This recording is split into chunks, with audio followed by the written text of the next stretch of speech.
Across Africa, our universities are full of brilliant minds, researchers solving real problems, innovators with world-changing ideas.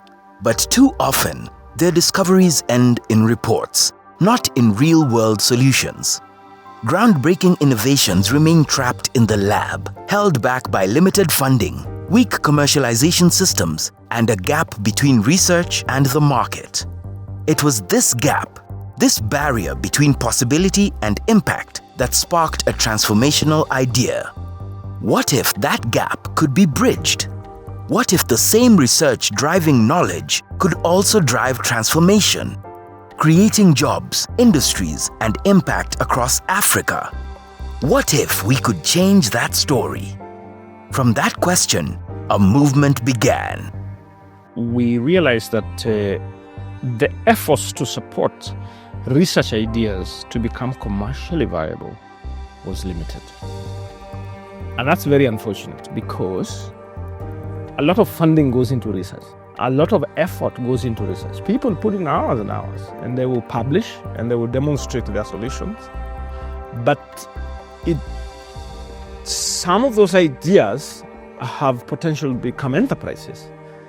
But until and unless you have a very deliberate effort that moves those ideas into enterprises or commercially viable, or even if it's open source ideas, and that they will be protected and nurtured and catalyzed, then it means we have lost an opportunity. That's the whole point. We've lost an opportunity. Now, we've got a lot of startups, and Kenya is known to be doing well in terms of ventures.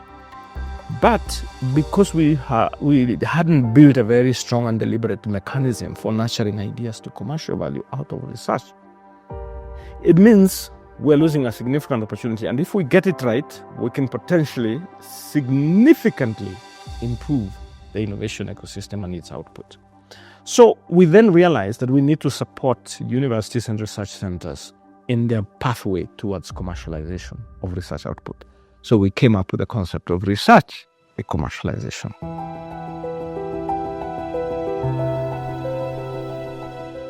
Behind the R2C program stands a key partner, the UK government, through the Foreign, Commonwealth and Development Office, FCDO. Their commitment to strengthening Africa's research and innovation systems provided the foundational support that made R2C possible. Through this investment, FCDO enabled RISA to implement a catalytic program focused on transforming research into real-world impact. The R2C program is implemented in the context of a program that we called RISA, which stands for Research and Innovation Systems for Africa. And this program, as the name suggests, focuses on strengthening both research and innovation systems. And of course, when one thinks about research, you're basically thinking about creation of new knowledge for whatever purpose that you are doing the research for. And innovation is mostly to think about what products and outputs can you come up with that would be able to improve the lives of people. So the R2C program is the one that bridges those two, so both research and innovation. It's like a sweet spot between research and innovation. And that's what inspired us to do this, because we are very keen that all the research that we support and innovation systems that we support are able to have an impact for development. So that's what inspired this work. But a vision this bold required belief. It required institutions willing to pioneer, and it needed partners ready to build what had never been built before. RISA, funded by the UK government, saw not just a program, but a continental shift in motion that R2C could take root, empowering people, institutions, and policy frameworks to commercialize research across Kenya and Africa. I think everyone brought a different aspect to the challenge that we were trying to solve. So, for example, Kenya, you can talk about they are the government convening, the ones who have the mandate to support innovations in Kenya. So they were the best partner to work with in terms of hosting the R2C program. RISA Fund was just a fund. We had funds and we had these problems that we wanted to. So we needed to look for for people to do it. Victoria Ventures had the capacity because they had been working in the innovation. The fund managing the angel fund part of it. So they supported very early stage startups. So that then they were good partners. The other partners and other funders who have come into play, like Lemionson. We have now even a KIF, which is a Kenya Innovation Funders Forum, which now brings all those partners together and is still doing a lot of work in this. We have the universities, as I've talked about. They are the main consumers of R2C. So it would be very good to have them, and that's the importance of it. So everyone brought a different aspect or a different spice to what we wanted to do. And that's why having multiple partners made sense for us. And then the expertise again, different expertise from every sector. With catalytic funding, the stage was set. But turning vision into reality needed an implementation partner, an African commercialization specialist to combine entrepreneurial expertise with ecosystem knowledge. Victoria Ventures. I used to sit in the advisory board for the Kenya National Innovation Agency, and I've known Tony, the CEO, for quite a number of years. And so we started speaking with him for a bit of time about, the developments that we had seen in the technology ecosystem. So we started asking if we started thinking about the rest of the ecosystem, which is not tech, which is based on universities, the amount of capital that goes into universities, amount of research work that is being done, and asking the question, where is the output of all the funding that's going there? And so during my tenure at the advisory board for Kenya, we used to chat a lot about that. And so then when this opportunity came, when RISA then floated a tender for different concepts to support the research innovation ecosystem, we said we were going to apply with Kenya in this case. So as Victoria Ventures, we had the background working with startups for a number of years, working with angel investors. And so then with Kenya, there was just a natural kind of partnership in this case. So then we started working with Kenya, we applied for the bid, and then we won the bid, and then started employing that, working on that bid. As Victoria Ventures, our tagline and what we work towards every single day is democratizing access to capital and value creation. And so we always ask ourselves, how do you make sure that the entrepreneurs who are doing the most impactful work get access to capital? And how do you make sure that investors who are looking for the right opportunities are able to access those? And so for us, this was very natural. We have all these research innovations from universities, and a number of them have not been able to get into the market from a commercialization perspective. And so we came in, our view was just, we've done a lot in the tech ecosystem. We've supported, I think at that point, maybe over 300 or 400 entrepreneurs we had worked with. So how do we sort of translate the knowledge and the experience we've had in the technology ecosystem to the research-based innovations in our universities? And so our goal was always, how do you make sure we have as many innovators from universities being able to access funding, being able to access markets in this case.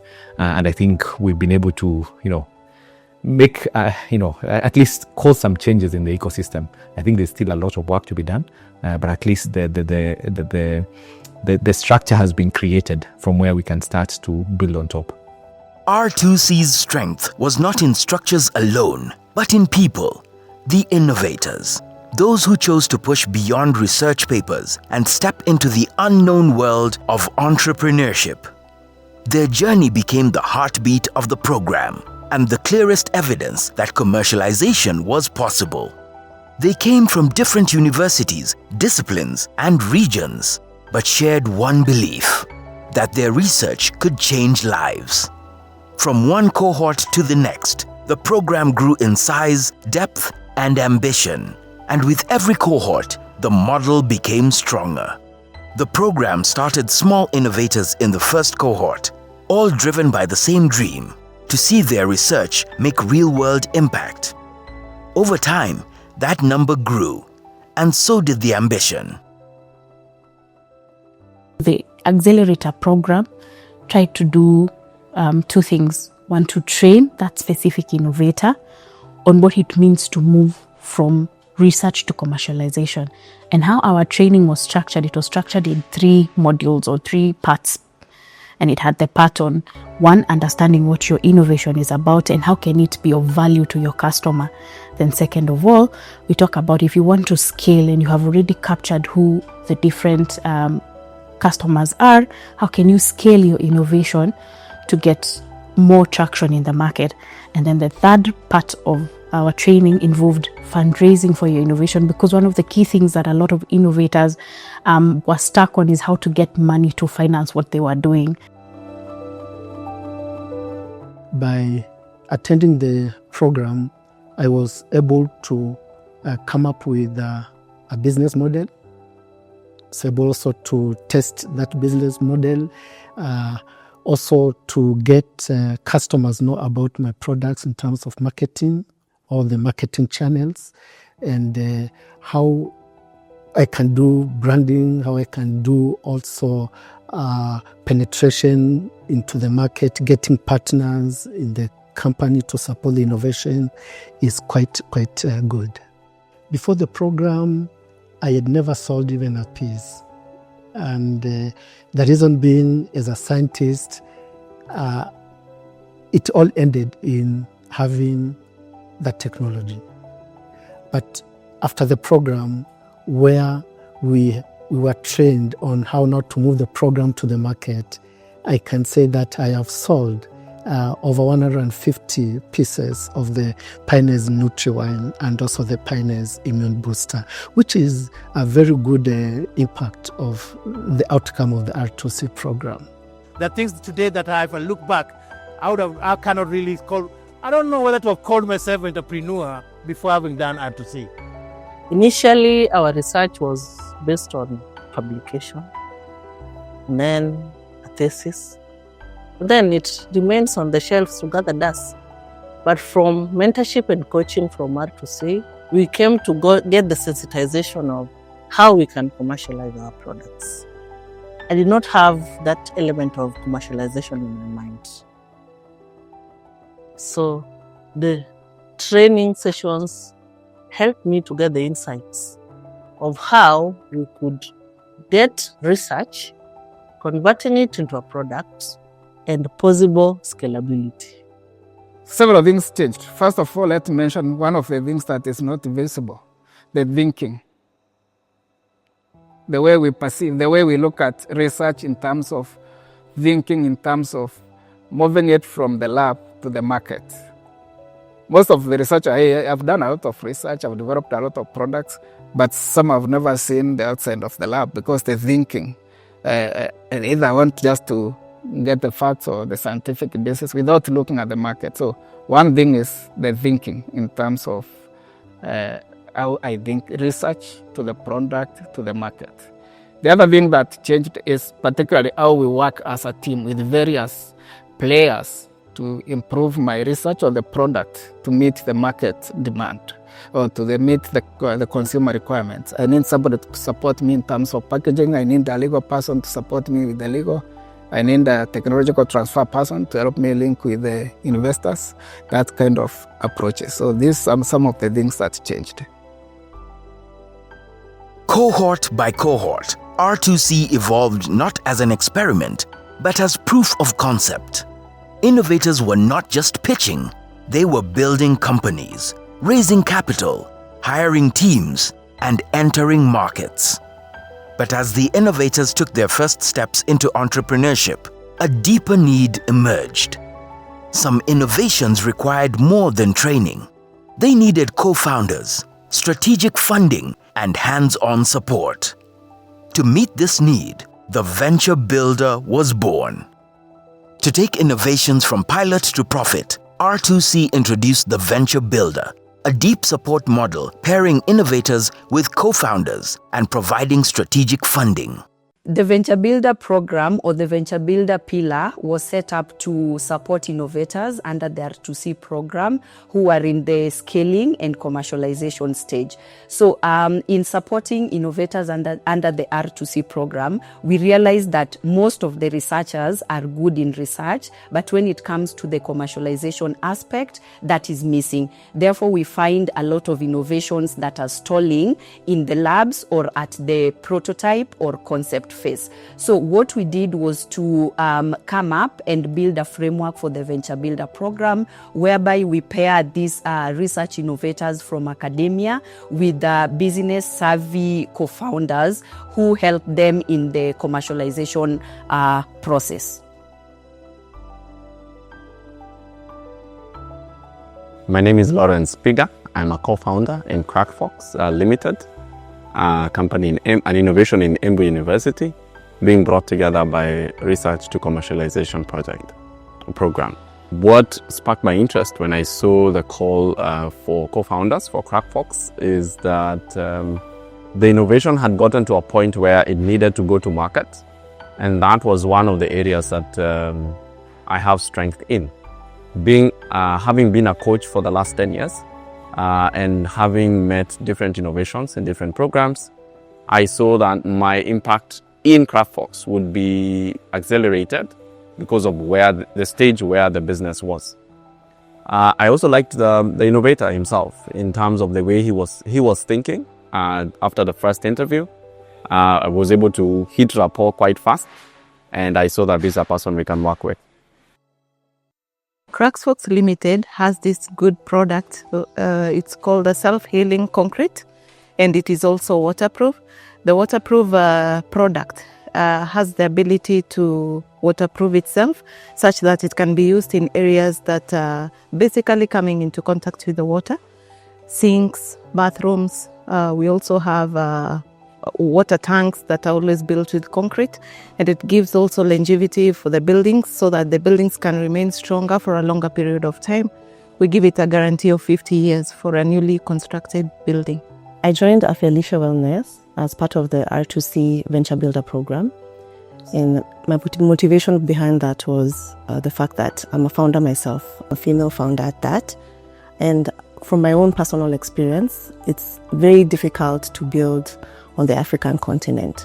And it doesn't matter whether it's tech, where I'm based, or it's manufacturing or any other traditional business. Typically, the odds are stacked against you when you're a female founder, whether you're raising capital, less than 2% of the capital on the continent goes to women. So my motivation was to join a startup where I can volunteer my experience and my skills in fundraising, as well as building startups from the ground up, because I've built several startups in the past decade on the continent, and I believe that with the right support, female founders can go a lot further because it takes a village to build a startup. I have been researching on functional food up to commercialization. So out of research done for many years in this university, I was able to develop various products that can help consumers out there, focusing on the health-conscious consumer. At the beginning, I was doing this in a scanty way, but through R2C, we were able to do a good business plan, to do the financial modeling, which for me, I'm not a financial person, and also to have the right people to work with, like the co-directors I have, the co-founder. We selected all those to come and fill the gaps that existed. With me alone here as a product development expert and a food scientist, I did not have expertise in finance, in issues of marketing, how to lay the strategy on where to position my product. So all these gaps were filled through the program and the support that I have gotten. My name is Charles Kalama, co-founder of R2C Solutions Limited. The specific thing that attracted me to R2C Solutions, number one, my background being in engineering, I felt I could add value to them. I've also spent a good chunk, like the last 10 or so years, building and scaling businesses within the circularity sector, specifically the waste management sector, and that's the space within which R2C operates. I'm also an expert in commercialization of small and growing businesses, so I felt I could also add value to them on that front. They had built a technology for cleaning ternary waste.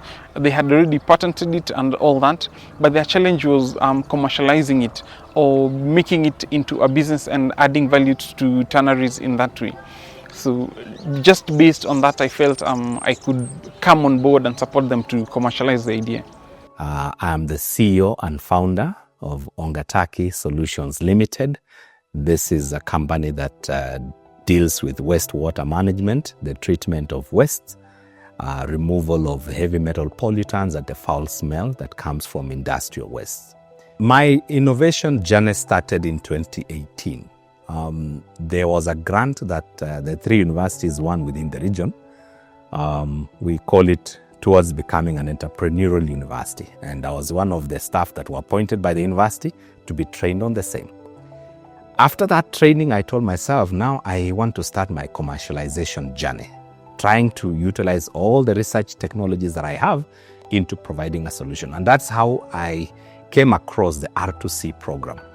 Of course, we applied for the R2C program. I was successfully onboarded. Of course, we were trained several times over a period of time.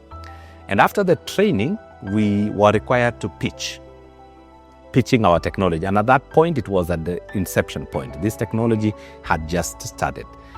We were 2 initially with my counterpart. We became 3, and finally now we are 4. But during that time, I pitched the idea, and out of all those in the program that we pitched, I managed to be the overall winner. And they gave me a cash reward of $4,000. Since we onboarded the co-founders have been providing tailored support to these 3 innovations, whereby the first thing they did was carry out a needs assessment and in turn developed a 6-month work plan that has been guiding them in commercializing or scaling these innovations. And the key areas that they've been targeting were areas around access to finance, so fundraising and raising finance for growth for the startups. Also, they've been focusing on market penetration, where they help to identify the relevant clients or customers for this business and driving sales for the innovators. And as well as a big aspect on growth strategies and scaling past the Venture Builder program, because we are also looking at sustainability of these businesses post the support that the co-founders have been giving them. And so far, we've realized a level of success, especially on the areas of partnerships and also certifications. All the companies have been able to get the relevant certifications to be in the market, so ranging from KEBS, food certificates, to enable them to penetrate the market. A big aspect has also been an aspect of fundraising, where we can tell from one of the startups called Afialishe Wellness, which is being considered for funding by one of the angel syndicates under the Angel Leads program, which is being implemented by Victoria Ventures. So such success ensure that these businesses are able to survive post the scaling stage and post the support that we give them as the R2C program. But true transformation doesn't stop with individuals. To change a nation, you must change the system that produces the innovators. This meant going beyond founders and reshaping universities themselves. Africa's universities are not just centers of learning. They are foundations of research and engines of innovation. Yet for years, commercialization was absent from their mandate. R2C set out to change that by embedding commercialization into the DNA of institutions. We had a research policy, and that policy was not very strong on commercializable research. So through R2C, we realized that it was possible, to review this program. In fact, we invited experts to assist us identify areas that required urgent interventions, urgent reviews, and that policy was reviewed. Then the intellectual property rights policy as well was in existence. Of course, it was not very clear on the distribution of proceeds from innovations. So that also had to be reviewed so that the interests of the innovators could be taken care of. So we reviewed our policies. In terms of infrastructure, our infrastructure then was not very, very strong. We had to develop a concept note on the establishment of an innovation center. We managed to get some potential funders, but the conditions were not very, very accessible. So it is an issue that we are still pursuing. In terms of leadership, because that is also another critical area for rather research to commercialization, the University Vice Chancellor had to be trained. The Deputy Vice Chancellor in charge of research had to be trained. The Director of Research Linkages and Extension was trained. Then we have the institutional working group. All the members of that committee were trained. So we believe that in terms of leadership, we are now in a position, to mentor others and carry forward the ideas of R2C to the next level. Through Kenya and Neil, with lessons supporting the innovators, the R2C program supported the setting up of the Technology Transfer Office as a Service by Kenya, equipping institutions with the tools to commercialize ideas sustainably. Commercialization cannot thrive unless everybody has the opportunity to participate. As R2C evolved, it became clear that gender, equity, diversity, and social inclusion were not side conversations. They were central to building an ecosystem where innovation is fair, accessible, and reflective of all communities. This is where GEDSI came in. In the innovation ecosystem, and particularly in the research to commercialization project that we've been implementing the last 3 years, the first idea was to ask the question, who is not included? And from that, just be able to identify, okay, where are women in this research to commercialization journey?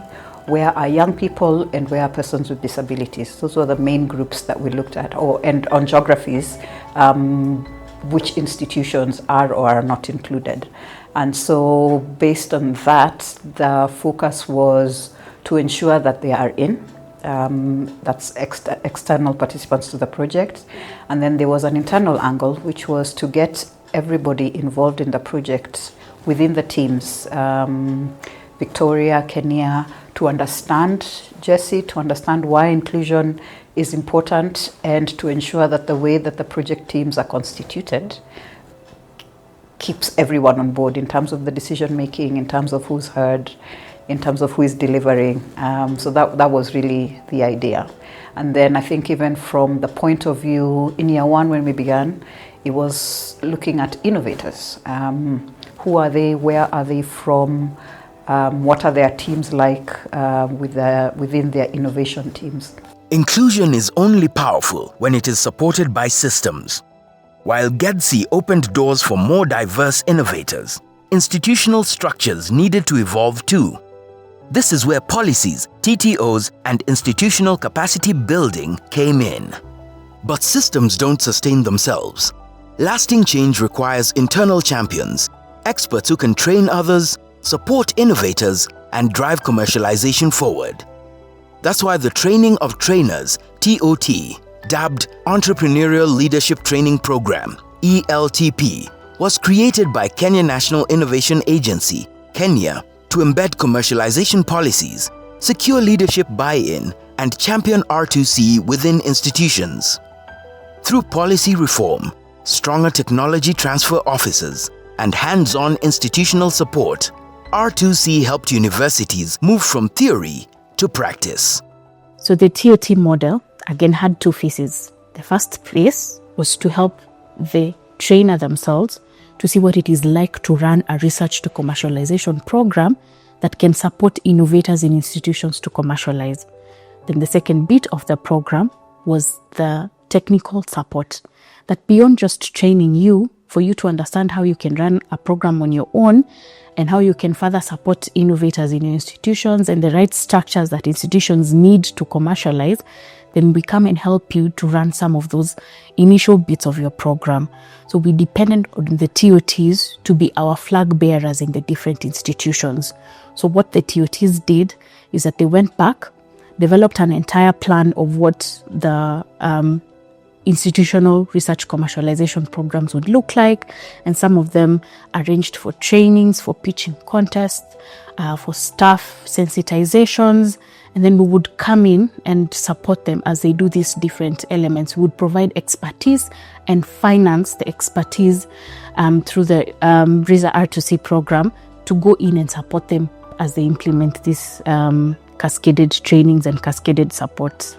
As institutions strengthened, momentum grew. Universities aligned their policies, leaders embraced commercialization, and the ripple effect reached far beyond campus gates. Soon, the national system itself began to shift. At the national level, a new chapter began, one where commercialization was no longer an optional activity, but a national priority.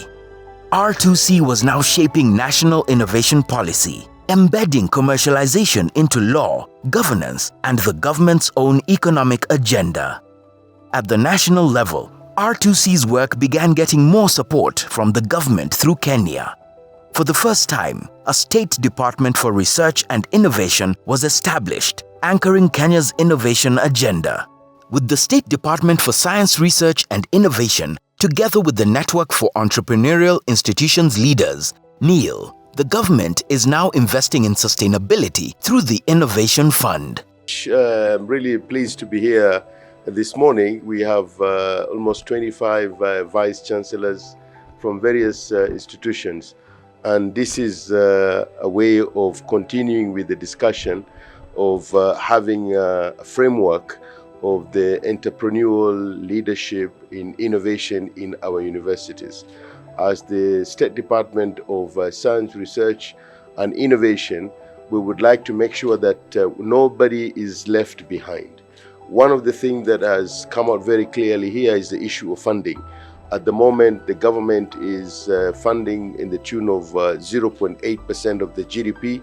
Our target, I'll be working very closely with my colleagues in Treasury under the leadership of the Prime Cabinet Secretary to see that we reach at least 1% of the GDP. And as Kenya rose, the continent watched. From Ghana to Ethiopia, the R2C model was no longer just a program. It was a blueprint. R2C's impact now reaches beyond Kenya, inspiring similar programs across Africa. We as an innovation agency will continue to do more of a coordination process. Capacity building will always be part and parcel of what we want to see continuing, but we want to see stronger institutions and we want to see stronger funding framework. We need to keep doing more of what we've been doing, which is working with institutions, to train innovators within the institutions, train champions, coach champions, all that needs to keep on working on the policies within our institutions to support the commercialization, because policies are very critical for this. But then on top of that, we still need to do stuff now on the macro level, to be able to move the dial, because all that stuff that I was speaking about is on the micro level. We would wish that this program is extended to all the universities in the country. All. Not just a selected few, all the universities in the country. So the nature of our partnership will change. We will still be in this business supporting research commercialization, but what we are hoping is that it will be more led by Africans and our partners than led by FCDO, because we have supported and worked together with them to be able to strengthen their ability to deliver on research commercialization. So we will still be there, but we are looking forward to more locally owned, African-driven and partnership-based approach to research commercialization. If I were to summarize R2C into a short phrase, I would simply say more high value, deep tech or research-based ventures. The future of Kenya. I think for me, the one word would be, transformational. It's like purifying a crude gold. It goes through fire. By the time it's the other side, it's shining gold. Nurturing innovation. Exceeding expectation. They are converting researchers to business people. This is not the end of the story. It is only the beginning. R2C has proven one truth. When Africa believes in its innovators, invests in its institutions, and builds for its own future, we do not follow global innovation. We lead it. The R2C story continues. Proof that with vision, collaboration, and consistency, research can become the engine of Africa's transformation.